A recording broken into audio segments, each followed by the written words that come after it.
When's that Mac McClung PJF program review coming out? Hey, should I buy Mac McClung's jump program? What's your thoughts on it? What do you think about the Mac McClung PJF program? Bro, love to see you review the Mac McClung program. PJF Performance. Sorry for annoying on the slam dunk. Do the Mac McClung already. PJF jump program. When is the Mac McClung program and PJF Performance? All right. I'll do it. Ladies and gentlemen of the Action Army, the wait is over. Y'all been asking for it for a long time now, months. It might even be like a year. We know that everything that PJF Performance, he's one of those dudes where everything he touches turns to gold. His Instagram posts, gold. His YouTube videos, gold. His podcasts, gold. His programs, gold. Everything he does turns to gold. And I am willing to bet that it is the same for this Mac McClung Vertical Jump Training Program. Order complete. The Mac McClung Elite Jump Program has been added to your account. All right, here we go. Science-based training. Through the 16-week program, you'll progress through our 5 key phases, each phase unlocking a new level of athleticism. Phase 1, prehab and connective tissue resilience.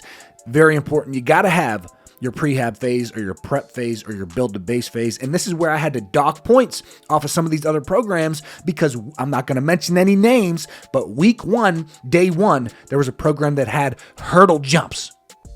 You can't do that. People are going to get hurt. Phase 2, freak athlete. Phase 3, tiger mode. Phase 4, gazelle mode. And then phase 5 is Mac. So if you make it to phase 5, you'll go to the NBA and you'll jump as high as Mac. We start with a dynamic warm-up. Super important, obviously. Got to increase tissue temperature. Got to get the heart rate going. Got to get ready before you make these gains. We got some linear slant board medicine ball tosses, and we got some slant board tosses that are lateral. So this is great for ankle strength, great for balance, stability. And the good thing about PJF Performance programs is that if you don't have the equipment, he always gives you an alternative without that piece of equipment. We got some strength work, we got some isometrics, we got some calf work. Guys, if you don't mind, I would like to quickly go through this prehab and connective tissue phase so we can get into the deeper stages of the program, but I will quickly go through the rest of this phase and just summarize my thoughts. Day 2, we got some mobility, we got some core, we got some breathing. Day 3, we got some more mobility work. We got, it looks like some static stretching, some breath work. No way, we got a contrast shower. There is no way this dude is about to tell me how to shower correctly for extra recovery after my workout. PJF Performance is eventually, his programs are going to tell you how to sleep, how to eat, when to eat. The optimal time to pet your dog is 2:11 p.m. for a duration of 6 minutes. That equals gains. This man better not be in the shower when I click the demonstration video. Day 6, we got some eyes closed proprioception progressions for them vestibular system gains. Week 2 looks like it's going to be pretty similar to week 1. All right, now we're in phase 2, freak athlete foundations. You can't be a freak athlete if you don't have the foundation of a freak athlete. We got dot drill forward and backwards, dot drill forward and backwards with a turn, and then dot drill double tap. All right, guys, so let me ask you a question. Do you think that these dot drills are going to get you some vertical jump gains? Are they going to get you Mac McClung-like bounce?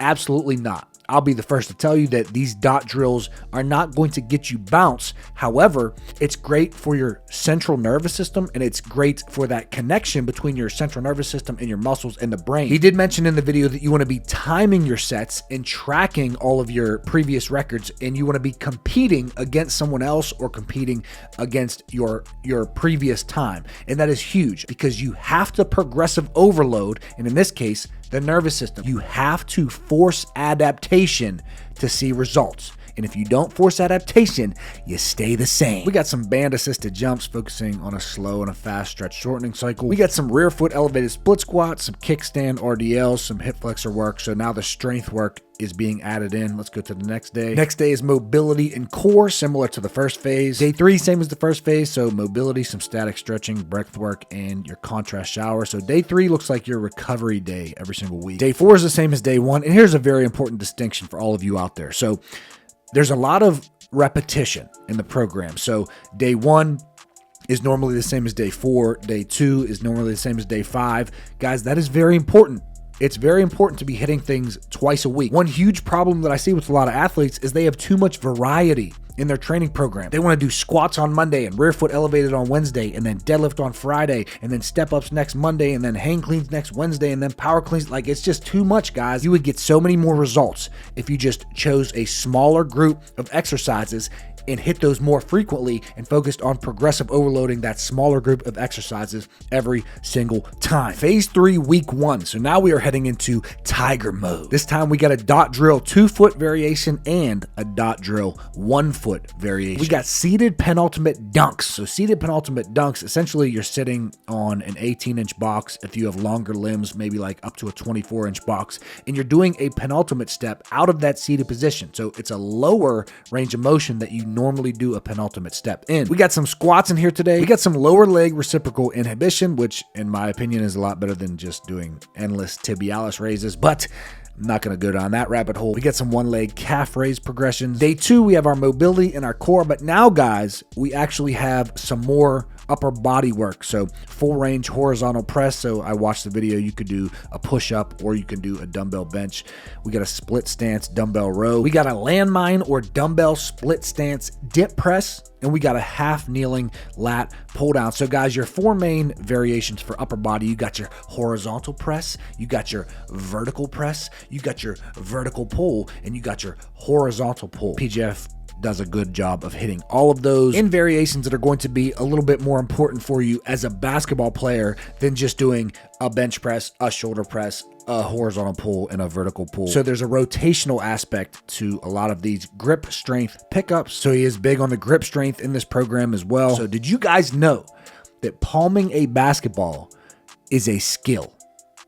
Palming a basketball is a skill. And Jordan Kilgannon, the professional dunker, can actually palm a basketball better than a lot of guys with bigger hands. Jordan Kilgannon doesn't have these big ass hands. A lot of people think, well, my hands are small or my hands aren't that big, so I can't palm a basketball. If you work on it and you get reps of it, you might find out that you're able to improve it. Day 3 is the same as every other phase. Day 4 is actually different than day 1 in this phase. So day 1 and day 4 are your high intensity main workouts, but they're different this time. So now instead of having the same workout day 1 and day 4, you got an A day and you got a B day. You got some single leg plate lateral hops. If you follow PGF, a lot of people got this one from him. We got some more squats. By the way, with these squats, you are supersetting with a plyo. So a bit of contrast training in here. We got some back leg lunges, some razor curls, some eccentric calf raises. Let's move on to phase 4, which is Gazelle mode. We got a dynamic warm up to start us off. Then we got some hip mobility, external, internal rotation. And then look at that, box or hurdle, repeated jumps. In phase 4, not phase 1, which in some other programs, they had hurdle jumps. If you have any sort of patellar tendinopathy, your knees are going to be screaming for doing hurdle jumps week 1, day 1. Phase 4 in this Mac McClung program is where they belong. We got some band resisted repeats. We got some band resisted pogos. We got a reversal strength squat. Reversal reps are essentially, and you could see through the video, he is slightly bringing his feet off of the ground as he goes down and up as fast as possible for efficiency of the stretch shortening cycle. Day 2 is just what you expected. You got some mobility work, you got some upper body work. Bro, what in the hell is this? Fingertip curls? You want to know, this is crazy. The first time I ever reviewed Paul Fabritz was his bodyweight program. And this man took his shoes off, took his toes off. Not his toes, what the hell am I saying? He took his socks off. And this man did independent toe raises. And I thought he was just doing calf raises and accidentally named them toe raises. No, this man was raising his big toe and then the rest of his toes. Then this man started telling us how to breathe correctly. Then this man started telling us how to shower correctly.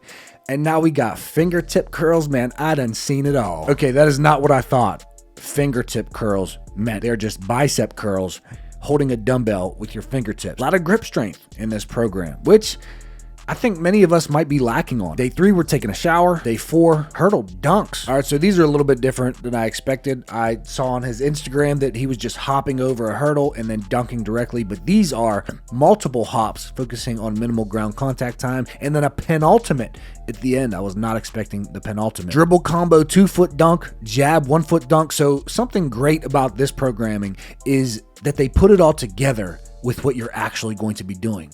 Your goal is to dunk a basketball. I'm sorry, but a lot of athletes miss dunking a basketball in their programming. They do all the plyos in the world. They want to do all the strength training in the world, but they hardly ever dunk. Your goal is to dunk. So you need to be getting reps of actual dunking. Yeah, so guys, the rest of this phase is very similar. So the one thing that I will say is with Gazelle mode, the major difference between Tiger mode and Gazelle mode is that in Gazelle mode, they are focusing a lot more on minimal ground contact time. Whereas in Tiger mode, it was more deeper ranges of motion plyos. There was a lot of assisted plyos. Let's move on to the final phase, which is Mac. Phase 5. We got a single leg multi-directional box jump. We got an acrobatic finish. This should be good. Okay, so acrobatic finish, exactly what I imagined it would be. I really do love how they put it all together here in phases 4 and 5. That's super, super underrated, and a lot of programs miss putting it all together. We have some absolute strength squats. We are aiming for 80 to 90% of your 1 rep max. So very heavy. So we are pairing all the acrobatic finishes and the hurdle dunks. We're pairing that with really heavy squats. So now we're at the top of the force velocity curve and we're at the bottom of the force velocity curve. And then another thing is they have rhythm reversal strength plus heavy band tension, which is going to be great for the stretch shortening cycle. Bands are great because at the top ranges of motion, there's more resistance than at the bottom, the deeper ranges of motion where most people are weaker. So essentially we have a heavy day and then we have more of a dynamic day. That type of training gets you a lot of gains. I will say that. On day 6, each week, we actually have some lateral bounds for distance. We got 20-yard sprints. We got some sled pushes. So we are adding some speed work in there. And guys, the rest of the weeks I did look are very similar to the week that I just explained. Guys, I don't know what you expected from this review. I really don't. Everybody wanted me to review the Mac McClung program like we didn't all know that shit is going to be gas. We all knew that. Anything that PJF Performance does is fire. So I'm not sure what you guys expected. Get the Mac McClung program. Take your bounce to the next level. Let me know down below in the comments who you want me to review next. I appreciate you watching. Like this video if you like it. Subscribe to the channel. I'll see you guys in the next video. Peace.